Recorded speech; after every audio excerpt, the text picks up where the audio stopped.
బోగి గాల్లోకి లేచింది. ఈ ప్రమాదంలో ఇప్పటి వరకు 5గురు ప్రయాణికులు మృతి చెందగా మరికొందరు తీవ్రంగా గాయపడ్డారు. అస్సాంలోని సిల్చార్ నుండి కోల్కతాలోని సిల్దాకు బయలుదేరిన కాంచనగంగా ఎక్స్ప్రెస్ మధ్యలో న్యూజల్పాయిగూడి వద్ద ఆగింది. అక్కడి నుంచి బయలుదేరిన కాసేపటికే రంగపాని స్టేషన్ సమీపంలో వెనక నుంచి వచ్చిన ఓ గూడ్స్ రైలు దీన్ని బలంగా ఢీకొట్టింది.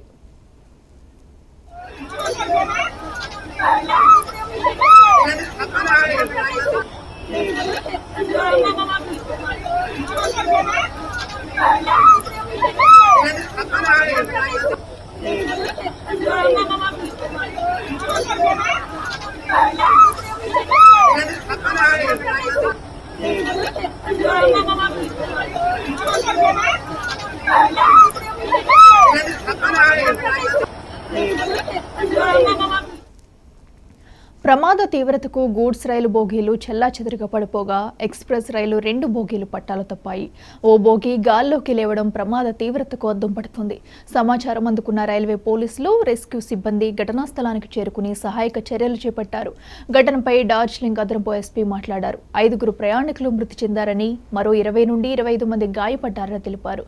క్షతగాత్రులను ఆసుపత్రికి తరలించారు. వీరిలో కొంతమంది పరిస్థితి విషమంగా ఉంది. ప్రస్తుతం సహాయక చర్యలు కొనసాగుతున్నాయన్నారు.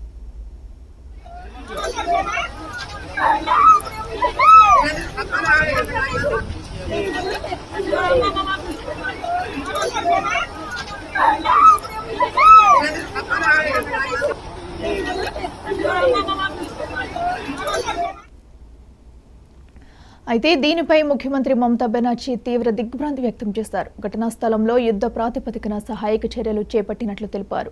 జిల్లా కలెక్టర్, ఎస్సీ, వైద్యులు, అంబులెన్సులు, విపత్తు నిర్వహణ బృందాలు వెంటనే అక్కడకు చేరుకున్నాయన్నారు. అటు కేంద్ర రైల్వే మంత్రి అశ్విని వైష్ణవ్ దీనిపై స్పందించారు. ఇక దీన్ని తీవ్ర దురదృష్టకర ఘటన అని విచారం వ్యక్తం చేశారు. సహాయక చర్యలను ఎప్పటికప్పుడు పర్యవేక్షిస్తున్నట్లు తెలిపారు.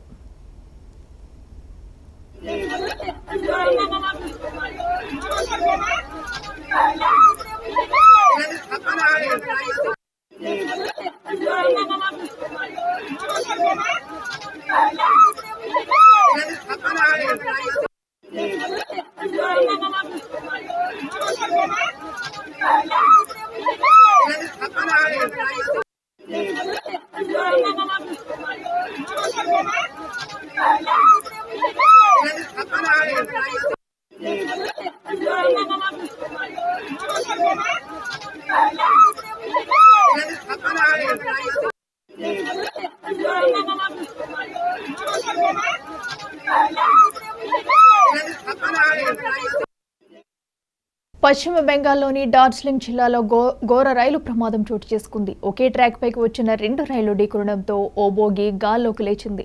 ఈ ప్రమాదంలో ఇప్పటి వరకు 5గురు ప్రయాణికులు మృతి చెందగా మరికొందరు తీవ్రంగా గాయపడ్డారు. ఇదే అంశానికి సంబంధించి మరింత సమాచారం మా ప్రతినిధి గోపి అందిస్తారు. గోపి, చెప్పండి. అట్లా ఏదైతే పశ్చిమ బెంగాల్లో ఘోర రైలు ప్రమాదం చోటు చేసుకుందని చెప్పొచ్చు. ఉదయం 8 గంటల ప్రాంతంలో ఏదైతే కాంచనజంగా ఎక్స్ప్రెస్ దాదాపు వెనక నుంచి గూడ్స్ ట్రైన్ ఢీకొనడంతో దాదాపు 3 బోగీలు డ్యామేజ్ అయినట్టు కూడా తెలుస్తుంది. దాంతో పాటు 5గురు అక్కడికక్కడికి చనిపోగా 35 మందికి గాయాలైనట్టు కూడా తెలుస్తుంది. ఇప్పటికే ఆ జిల్లాకు సంబంధించి ఎస్పీ అభిషేక్ రాయ్ అని తెలపడం కూడా జరిగింది. ఇప్పటికే ఏదైతే పశ్చిమ బెంగాల్ ముఖ్యమంత్రి అయితే మమతా బెనర్జీ కూడా ఆ సహాయ చర్యలకు ఇప్పటికే ముమ్మరం చేస్తున్నట్టు కూడా తెలుస్తుంది. అయితే ఏదైతే డార్జిలింగ్ జిల్లాకు సంబంధించి ఫన్సీ దేవాలయ ప్రాంతంలో ఈ ఘటన జరిగినట్టు కూడా తెలుస్తున్నది. ఏదైతే ఈ కాంచనజంగా ఎక్స్ప్రెస్ దాదాపు త్రిపుర నుంచి అగర్తల నుంచి కోల్కతా పోవాల్సిన ఈ బండి ఉదయం 8 గంటలకి ఏదైతే ఈ కాంచనజంగా చేరుకున్నట్టు కూడా తెలుస్తుంది. దీంతో పాటు ఏదైతే మరికొద్ది సేపట్లో ఒక రైల్వే స్టేషన్ కూడా రాబోతుంది. దానికి సంబంధించి ఒక సిగ్నల్ ఆగుండటంతో గూడ్స్ రైలు మరి కో పైలట్ కావచ్చు, దాదాపు సిగ్నల్ జంపింగ్ కావచ్చు, ఈ రెండిట్లో ఏదో మిస్టేక్ జరిగింది కాబట్టి ఈ ప్రమాదం జరిగినట్టు కూడా అక్కడ ఉన్న అధికారులు అంచనా వేయడం కూడా జరిగింది.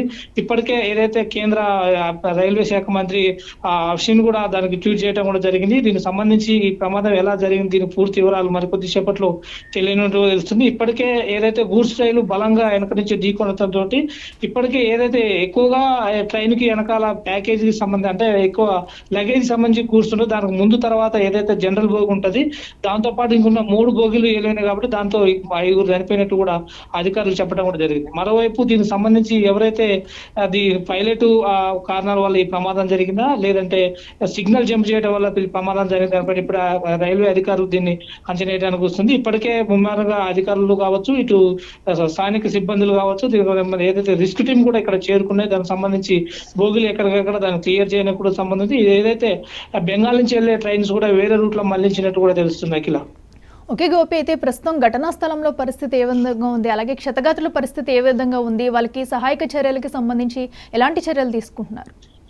ఏదైతే జిల్లా ఎస్పీ మీడియాతో సమావేశంలో మాట్లాడినప్పుడు మాత్రం 5 మాత్రం చనిపోయినట్టు కూడా తను చెప్పడం జరిగింది. 20 నుంచి 30 మంది క్షతగాతులు ఉన్నారు. ఇప్పటికే వాళ్ళని హాస్పిటల్కి తరలించినట్టు కూడా తను చెప్పడం కూడా జరిగింది.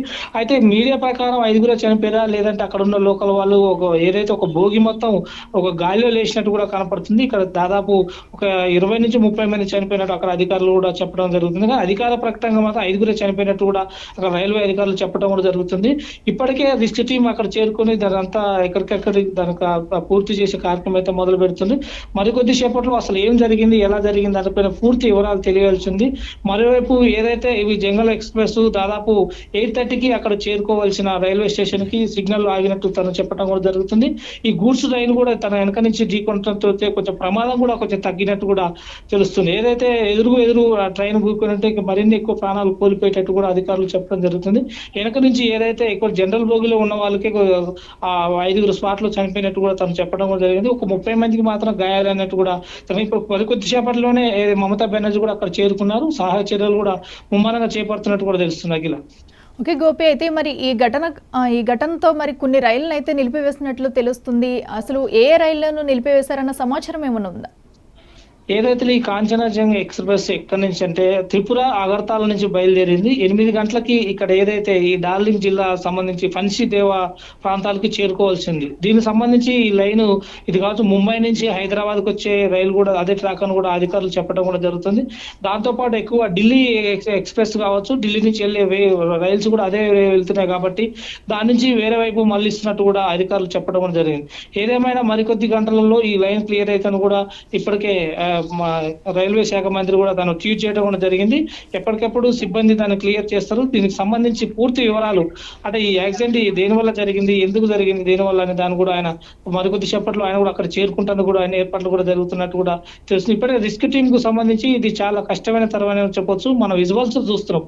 ఎక్కడైనా 3 బోగీలు ఒక గాలిలో లేచినట్టుంది. దీన్ని తీయాలంటే దాదాపు 1 రోజు కావచ్చు, 2 రోజులు సాగే చీరలు పడుతుంది. కాబట్టి ఇప్పటికే అక్కడి నుంచి వచ్చే ఏదైతే ఆ లైన్ ఉందో ఆ ట్రైన్స్ కూడా ముందు నుంచి వేరే రూట్ లో మళ్ళిస్తున్నట్టు కూడా ఆ రైల్వే అధికారులు చెప్పడం కూడా జరిగింది Akhila. Okay right Gopi, thank you.